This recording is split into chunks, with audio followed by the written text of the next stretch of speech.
தமிழக காவல்துறை விசஸ் தமிழக போக்குவரத்து துறை மிகப்பெரிய ஒரு பங்காளி சண்டை வந்து தமிழகத்துல போயிட்டு இருக்குது. இப்படியே பேசிக்கிட்டே இருந்தா என்ன அர்த்தம்?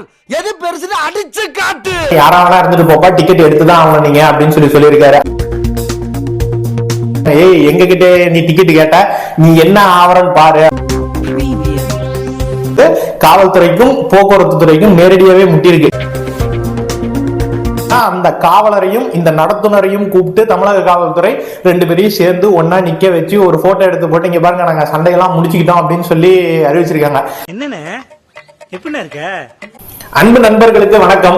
ஐபிஎல் போட்டி ஒரு வழியா முடிஞ்சிருச்சு. யார் ஜெயிச்சாங்க அப்படிங்கறதெல்லாம் ஒரு பக்கம் இருக்கட்டும். ஆனா ஐபிஎல்லை தாண்டி மிகப்பெரிய ஒரு போட்டி வந்து தமிழகத்துல நடந்துட்டு இருக்குது. அதாவது தமிழக காவல்துறை விசஸ் தமிழக போக்குவரத்து துறை மிகப்பெரிய ஒரு பங்காளி சண்டை வந்து தமிழகத்துல போயிட்டு இருக்குது. விஷயம் என்ன அப்படின்னு சொல்லி பாத்தீங்கன்னா, கொஞ்ச நாளைக்கு முன்னாடி ஆறுமுக பாண்டி அப்படிங்கிற ஒரு கான்ஸ்டபிள் என்ன பண்ணிருக்காருன்னா, தமிழ்நாடு போக்குவரத்து துறை பஸ்ல ஏறி இருக்காரு. டிக்கெட் அப்படின்னு எப்பா ட்ரெஸ் பார்த்தா தெரியலையாப்பா, நான் போலீஸ் பா அப்படின்னு சொல்லியிருக்காரு. அங்க இருந்த கண்டக்டர் என்ன சொல்லியிருக்காருன்னா, நீ யாராவனா இருந்துட்டு போப்பா, டிக்கெட் எடுத்துதான் ஆகணும் நீங்க அப்படின்னு சொல்லியிருக்காரு. அவருக்கு முன்பகையா இல்ல வேற ஏதாவது ஒரு விஷயமானு தெரியல. ஆனா நீங்க எடுத்துதான் அவங்க வழக்கமா காவல்துறை வந்து அங்க இருக்கக்கூடிய நடத்துனர்கள் வந்து எப்பவுமே டிக்கெட் கேட்க மாட்டாங்க அப்படிங்கறது வந்து நம்ம கண் கூட நிறைய இடத்துல பார்த்திருப்போம். அதே மாதிரி ஒரு சில காவலர்கள்லாம் முறையான நாங்க டிக்கெட் எடுத்துக்கிறோம் அப்படின்னு சொல்லி போறவங்களோ அதை சொந்த வேலைக்கு போறவங்களோ அந்த விஷயங்கள்லாம் செய்வாங்க. அதெல்லாம் பாராட்டக்கூடிய ஒரு விஷயம் தான். ஆனா இந்த விஷயத்தை பொறுத்த வரைக்கும் என்ன அப்படின்னு சொல்லி பாத்தீங்கன்னா, 2021 2022 தமிழக மானிய கோரிக்கையில முதலமைச்சர் என்ன அறிவிக்கிறார்னா, அந்தந்த மாவட்டத்துக்குள்ள பயணிக்கக்கூடிய தமிழக காவல்துறையினர் வந்து போக்குவரத்துல ஏறும்போது நீங்க பஸ் டிக்கெட் எடுக்க தேவையில்ல அப்படிங்கறத சொல்லிடுறாரு. 2021 22 சொல்லி கூட கிட்டத்தட்ட 3 வருடங்கள் ஆகுது.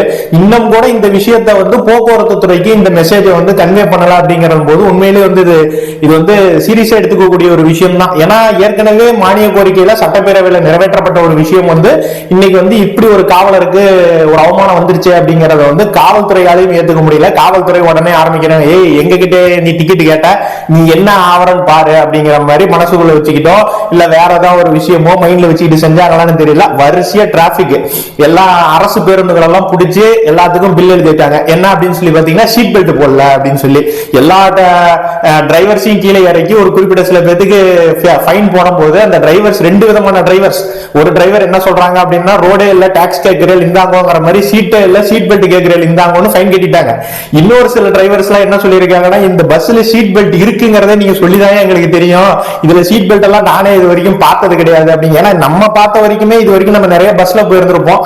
பார்த்த வரைக்குமே இது வரைக்கும் எந்த விதமான டிரைவர்ஸ் கூட நம்ம வந்து சீட் பெல்ட் போட்டு பார்த்ததில்ல. மேக்சிமம் இந்த நைட் டைம் போகக்கூடிய தனியார் பேருந்துகள்ல இருக்க ஓட்டுநர்கள் வந்து சீட் பெல்ட் போட்டு பார்த்திருக்கோம். ஆனா பஸ்ல வந்து சீட் பெல்ட் இருக்கு அப்படிங்கிறது வந்து இவங்க ஃபைன் எழுதும் போது தான் தெரிஞ்சிருக்கு. இல்ல விஷயம் என்ன அப்படின்னு சொல்லி பாத்தீங்கன்னா, ஏற்கனவே போக்குவரத்து துறை வந்து கடுமையான நிதி நெருக்கடியில போயிட்டு இருக்காங்க அப்படிங்கிறது நமக்கு நல்லா தெரியும். இலவச பேருந்து விட்டுருக்காங்க, நிறைய பேருக்கு இலவசமா அந்த முதியோர்களுக்கு கொடுக்கறது இதெல்லாம் கூட பண்ணிருக்காங்க. ஆனா போக்குவரத்து துறை வந்து உண்மையிலே ரொம்ப பெரிய நஷ்டத்துல தான் போயிட்டு இருக்கு. அங்க இருக்கக்கூடிய ஊழியர்களுக்கு உங்களால பிஎஃப் ஃபண்டையோ அல்ல அவங்களோட கிராஜுவிட்டியோ கூட அவங்க வந்து பணி முடிந்ததற்கு அப்புறம் அவங்களுக்கு செட்டில் பண்ண முடியாத அளவுக்கு வந்து தமிழக போக்குவரத்து துறை கடுமையான ஒரு நிதி நெருக்கடியில போயிட்டு இருக்கு. அதே நேரத்தில் காவல்துறையும் நம்ம தவறு சொல்ல முடியாது. அவர்களுக்கு வந்து நம்ம எல்லாருமே நம்ம நினைக்கிறோம்ல, காவல்துறை தானே அவங்களுக்கு எல்லாம் சம்பாத்தியம் நல்லா இருக்கும் அப்படின்னு சொல்லி நினைக்கிறோம். அது ரொம்ப தவறான செய்தி. காவல்துறையால அவங்களால சம்பாதிக்க முடியாது. ஸ்டேஷன்ல ஒர்க் பண்றவங்க அப்படிங்கிற போது ஒரு சில சம்பாத்தியங்கள் இருக்கும், அது இருக்கலாம் இல்லாமலும் போலாம், அது ரெண்டாவது விஷயம். ஆனா இந்த ஆயுதப்படையில இருக்க காவல்துறையினரோ இல்ல இந்த ரோந்து பணியில இருக்கவங்களுக்கோ இல்ல பந்தோபஸ்துக்கு போற காவல்துறைக்கோ அந்த மாதிரி ஒரு கான்ஸ்டபிள்ஸுக்கெல்லாம் உண்மையிலேயே சம்பளம் இருக்கவே இருக்காது. அவங்க காலையில இருந்து நைட்டு வரைக்கும் போய் பாத்தீங்கன்னா அவங்களுக்கு பேசிக் சேலரி மட்டும் தான் இருக்குமே ஒழிய, காலையில இருந்து நைட்டு வரைக்கும் ஏதோ ஒரு அத்துவான காட்டுக்குள்ள போய் நின்று வரக்கூடிய எப்பயோ வரக்கூடிய அமைச்சருக்காக இப்பவே நின்று பந்தோபஸ்து செய்ய வேண்டிய ஒரு பணி நிபந்தனைக்கு அவங்க தள்ளப்படுறாங்க அப்படிங்கிறது நமக்கு எல்லாமே தெரியும்.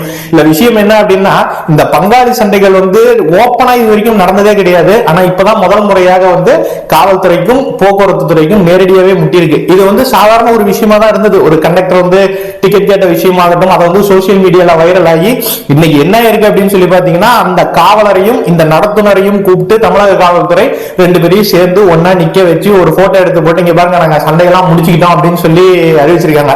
நீங்க என்னதான் முடிச்சீங்க அப்படின்னாலும் அதை வந்து சமூக வலைதளம் வந்து அவ்வளவு சீக்கிரம் விட மாட்டாங்க. ஏன்னா இது வந்து ஓப்பன் ஃபைட் அப்படிங்கிற மாதிரி தான் கிட்டத்தட்ட முடிவா இருக்கு. ஏன்னா இது வரைக்கும் அரசு பேருந்துகளுக்கு வந்து ஃபைன் அப்படின்னு சொல்லி காவல்துறையோ இல்ல போக்குவரத்து விதிகளை மதிக்கக்கூடிய அந்த டிரான்ஸ்போர்ட் டிபார்ட்மெண்ட் கூட இது வரைக்கும் ஃபைன்ஸ் எல்லாம் இது வரைக்கும் போட்டு நம்ம பார்த்தது கிடையாது. தனியார் தனியார் பேருந்துகளுக்கு போடுவாங்க. ஆனா முதல் முறையாக தமிழகத்துல இந்த மாதிரி ஒரு செயல்கள் வந்து நடந்துட்டு இருக்கிறத நம்மளால பார்க்க முடியுது.